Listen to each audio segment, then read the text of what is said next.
Sony's latest top-of-the-line mirrorless camera, the A7R II, is special for a number of reasons, and today we'll have a look at what makes it so incredibly special. Hi, I'm Mia McCormick. And I'm Larry Becker. The first thing that you'll hear people talking about is the high resolution for both still images and video, but there's more to the A7R II than that. Larry and I are going to cover both the photography and video aspects of the A7R II in this review. I'm really excited to show you some of the outstanding video features, including internal 4K recording. But first, Larry is going to bring you up to speed on the photography features. Packing more resolution than 24 or so megapixels on an image sensor is incredibly appealing to some high-end shooters. And with the Sony A7R II, they bring to market their highest resolution full-frame mirrorless camera to date. It's a 42.4 megapixel back-illuminated CMOS full-frame sensor, and Sony points out it's the world's first. The structure allows for faster data output that's handled by Sony's BiONZ X image processor. There's also a gapless on-chip lens design that has an anti-reflective coating, and there's no optical low-pass filter. The detail in the high-resolution images you'll get from the A7R II is amazing. If you've ever thought it would be nice to have something like the extra resolution from a medium format camera, but still have the convenience and functionality of a much smaller mirrorless body, the A7R II delivers. Full-frame E-mount lenses are tack sharp, so you'll be able to crop into your images and still have impressive detail and subtle color accuracy. There are quite a few technologies in the A7R II designed to help you get even sharper images, but good technique, good light, and of course a good tripod will always help you capture the sharpest images. When it comes to low light, the standard ISO range is 100 to 25,600, and the extended range is down to 50 and up to 102,400. Impressive numbers. But with other cameras like this with high resolutions, if you're used to especially low noise at high ISO settings and you really zoom in to see the details, you might be a little disappointed. The A7R II is a weather-sealed magnesium alloy body, and it feels exactly like you'd hope. All of the buttons and dials are just right. For example, the exposure compensation dial is right by your thumb, and in that position you might accidentally bump it.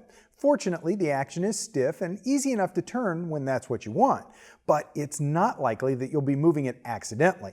The mode dial has a center lock button and two programmable custom shooting positions, and there are 4 buttons specifically labeled C1 through C4 so that you know that you can customize them. However, I have to say that the menu options in the A7R II allow a surprising amount of customization. The shutter has new technology which reduces vibration significantly over previous designs, and it's rated for an incredible 500,000 actuations. You can capture full-frame, full-resolution action at up to 5 frames a second for bursts of up to 22 frames. Full-time sports shooters need a little more than that, but most of the rest of us will find that to be great for most shooting circumstances. One last note is that the silent shutter mode is truly silent, not just somewhat quieter. The trade-off is that the technology used for silent shutter shooting can suffer from improper exposures from flickering light sources. Another technology that stabilizes images for improved sharpness is the 5-axis in-body sensor shift image stabilization. Surprisingly, it'll work in combination with your lens if it has built-in optical image stabilization, and it's smart enough to know what to do with each lens and each focal length. Also, if you're using a lens that doesn't communicate focal length information to the camera, you can enter that information manually, and the in-body stabilization will adjust and give you the best results. Since we're talking about the body of the camera, of course I have to mention the 3-inch tilting LCD. It has 1.23 million dots, and it tilts up 107 degrees and angles down 41 degrees, but you'll need to navigate with buttons and dials since it's not a touchscreen. And since I mentioned the monitor, let's talk a little about the viewfinder. It's a 2.36 million dot XGA OLED Tru-Finder EVF. The 0.78x magnification is an industry best according to Sony, and in order to give you the best possible image preview, Sony uses Zeiss T-Star coatings for their viewfinder glass. And just like previewing while shooting with the LCD panel, if you've got some in-camera effects turned on, you can preview your shot with those effects applied in the EVF. As a reviewer, I know that my opinions won't be shared by everybody, but I do have to bring up a couple things that stand out to me. The relatively small mirrorless camera body, as compared to a DSLR body, is a great idea, but even with average size hands, the camera is a bit small to hold. That's because so much of the glass that I use on it are nice, sturdy, large lenses. The camera grip just doesn't fill up my hand enough to feel natural while I'm shooting.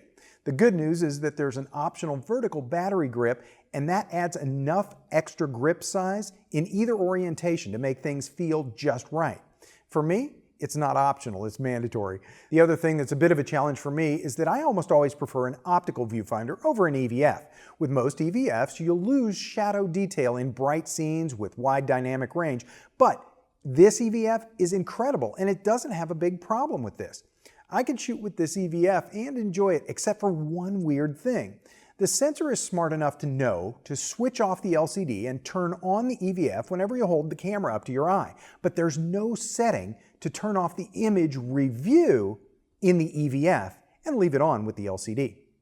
The focus system is fast and accurate and full of adjustable settings. There are 399 phase detection points and 25 contrast detection autofocus points, and I know I already said it, but I have to say it again, it's fast. I tried a number of autofocus lenses and always it had especially quick, accurate autofocus performance. New to the A7R II is the expanded flexible spot autofocus, which adds consideration to points nearby your primary autofocus point. There's face detection, and while that's not new, it's still very cool technology, especially for new shooters. What is new to me is the enhanced eye autofocus, which pays close attention to making sure the eyes of your subject are the sharpest focus point.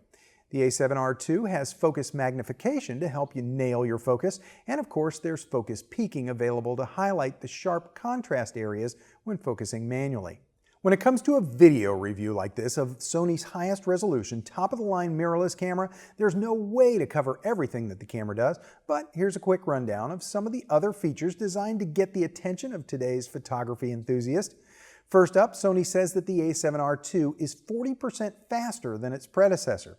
They made sure that all that extra image resolution won't slow you down. It has built-in Wi-Fi and near-field communications, but keep in mind the files that this camera captures are so big that you won't be using Wi-Fi to offload a full SD card, maybe just a few images at a time. There's lots of in-camera image processing. And like Mia mentioned earlier, one of the most intriguing special features is the 4K video capture. Can you tell us a little how the A7R II is different? Absolutely. When it comes to video, Sony delivers on what most videographers were looking for from the A7S, internal 4K recording. We'll start there, but that's not the only outstanding feature it has to offer. The A7R II can record up to Ultra HD, that's 3840 by 2160 resolution, to either Sony's Memory Pro Duo sticks or SDXC cards with a read and write speed that's fast enough to handle 4K footage. There are two modes for capturing 4K, full frame and Super 35 or APS-C crop mode. If you switch to Super 35, you'll get full pixel for pixel readout of the sensor, which is then downscaled to 4K. At full frame, the camera will do some pixel binning. I just want to mention the rolling shutter here while we're talking about the two modes, because in the 4K crop mode, the rolling shutter is definitely noticeable. Even in slow pans, you'll really see your vertical lines bend dramatically. It gets better when you switch into full frame mode, and if you drop down to HD in both the full frame and crop mode, the rolling shutter is not even a noticeable problem unless you're tracking something like a race car. Sony is using their XAVCS format with bit rates up to 100 megabits per second, so you can expect beautiful details and fine lines from this camera. There's even a frame rate option of 120 frames per second in XAVCS HD mode for slow motion playback, but the camera drops down to a resolution of 1280 by 720 to capture it. The A7R II also records in AVC HD and MP4 formats. The other most talked about video feature has to be the 5-axis stabilization. Now I know Larry mentioned this earlier, but it's a really big deal for videographers, so I'm going to touch on it again. This system neutralizes vibration and movement like roll, yaw, and pitch along both the X and Y axis. Now that doesn't mean that you can run around and capture video that looks like it was shot with a Steadicam, but if you're working handheld, the camera is going to compensate for most small movements. Typically, handheld video looks like shaky home video, and if you turn Steady Shot off, you'll see exactly what I mean. But once you turn it on, most of the little wobbles smooth out. There's even a manual steady shot option, so you can take advantage of the camera's stabilization with third-party lenses like these Rokinon Cine lenses that I'm using. I'll talk a little more about those later. This makes shooting video handheld an option that most DSLR or mirrorless owners don't have. The most cinematic and film-like profile to shoot in is Sony's S-Log2 Gamma profile. You'll find it in the picture profile section of the menu. This profile takes advantage of the A7R II's maximum dynamic range with a neutral color profile. It's included on most of their higher-end cinema cameras and also on the A7S, A7 II, and some of their latest point-and-shoots. And unlike the A7S, S-Log2 is available starting at ISO 800 rather than 3200, meaning less neutral density is required when shooting outdoors with the Gamma profile. Internal recording is 8-bit 420 color sampling, which has some people complaining that it's not up to top-notch professional standards, but the A7R II will output an uncompressed 8-bit 422 signal via HDMI. The new hybrid autofocus system is fast and sticks with your subject once you lock in focus, even if there's another moving subject in the screen. That's something that many still cameras struggle with, and it's nice that Sony was able to nail it with this camera. It works with both EF and A-mount Sony lenses. If you're not using autofocus or working with lenses that only focus manually, like these Cine lenses, the manual focus assist feature is really nice. And zebras are a big plus too when you're trying to balance exposure. I read a lot in forums about the camera's overheating when shooting 4K. Now, I ran a test in my office environment, and I was shooting 4K at 24 frames per second at 60 megabits per second, and the A7R II recorded the entire 30-minute clip before automatically defaulting to standby. Now, that's the maximum movie record time on this camera, and it didn't need any time to cool. When I bumped up the bitrate to 100 megabits per second, the camera defaulted to standby at 29 minutes and 50 seconds. That was my experience working in a temperature-controlled environment. Now, when it comes to low light, the A7R II can produce some really nice footage, but it's not the A7S. Don't expect it to deliver in near dark conditions. I found the footage usable up to about 6400 ISO, even 8000 was okay, but pushing it. When it comes to audio controls, the A7R II didn't forget to include monitors for both channels in the menu system, and tucked under this side flap here is a headphone jack for monitoring your sound and a mic jack to plug in an external microphone. But if you're looking to capture professional audio, I'd suggest recording from an external device for clean, crisp sound. Overall, this camera is a great contender for videographers looking for something lightweight that they can use in a run-and-gun type situation, but that also gives them the option of producing something very cinematic with great dynamic range and high-quality imagery. Now let me take a moment to talk about most of the lenses that you've seen paired with the A7R II in this video. Rokinon has made a name for itself in the affordable Cine lens market by including some of the features you'll find on cinema lenses, like a declicked aperture ring and t-stop measurements. The Cines are all prime lenses that only focus manually. They have industry standard gearing so you can pull focus, and they produce some top quality footage when paired with the A7R II. If you want a little more insight on this camera, B&H held an exclusive live event with Sony artisan Colby Brown, Daniel Watson of LearningCameras.com, David Brahmer of B&H, and Sony representative Kenta Hanjo, all describing some of the ways the A7R II is a breakthrough camera for Sony. Here are a few nuggets from that conversation. There are some major new features that have been introduced on the camera. So let's go over the first and the biggest one. Aside from saying that sensor being backlit and allowing it to work better in low light, it's a 42 megapixel sensor. Right. The natural question is, why 42 megapixels? You know, there are plenty of cameras out there with higher megapixels, higher resolution. Not that many, by the way. Not that many. Yeah. Some. There's a few. Yes. But we got to that 42 megapixel resolution because we wanted to maximize three things, three variables. First is resolution. So we wanted to keep that very high. The second was sensitivity. But now with the new technology, with the backlit illuminated sensor, we were able to keep those relatively high. The third component I think most people overlook is the quality of 4K video. What we found was if we oversample at 50 megapixels in the Super 35 mode, we can get great quality out of the 4K video. What does 42.4 megapixel mean to you, Colby? Well, as a landscape and travel photographer, you know, I'm always trying to use the lightest setup as possible when I'm out traveling around the world. And sometimes that means that the lens that I have currently on, the lens and the body combination, is something I have to work with because the scene's happening, unfolding before my eyes. I don't always have the ability to switch lenses or change into, from a prime to a zoom lens. And so with 42 megapixels, even though we're only talking about 6 more megapixels, it still gives me a little bit extra reach in terms of being able to crop into my frame and really pick the composition that I want, which is really something I've only been able to do beforehand for the most part when it came to medium format cameras.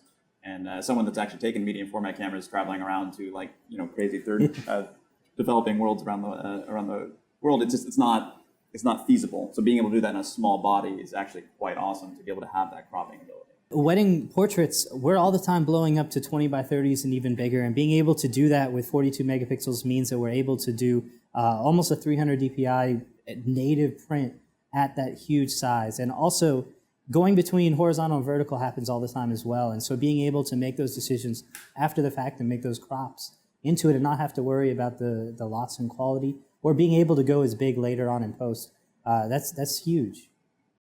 Some great insight there. If you want to see the broadcast in its entirety, check it out on B&H's YouTube channel. Now, the A7R II has quite a lot going for it, but there are some other optional things that you might want to consider adding to your kit. Of course, as I mentioned, the battery grip is at the top of my list.